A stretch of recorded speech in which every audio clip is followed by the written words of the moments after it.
An iconic bar in St. Augustine is saying goodbye after 3 decades. King's Head British Pub announced it will close its doors in a week.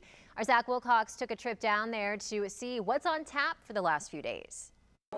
One last beer, one last order of fish and chips. Folks are saying goodbye to the King's Head British Pub, a staple in St. Augustine for 32 years. And it's going to be an emotional week for both patrons and ownership alike.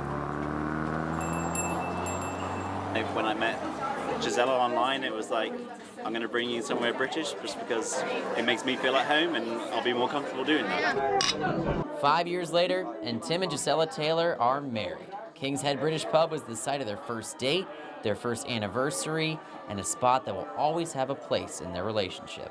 Like, it's sentimental, right? It's quaint and it's closing, so. The British flags and pictures of the Queen will come down in the next week as the family behind the British-themed pub looks for a new adventure. I'm going to travel. My partner and I, we would like to get ourselves an RV and take ourselves off.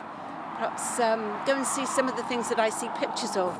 Elaine Frew's mother helped build the pub in the 90s and passed it down to her after she retired.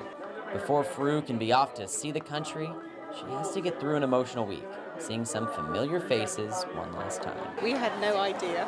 Yeah. We thought we were just going to kind of, slip out quietly. But it's not happening.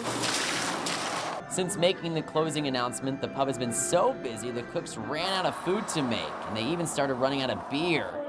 Even when it closes next week, management plans to leave a piece behind. Anywhere you go with people that give you directions, they'll say, oh, you know the red bus.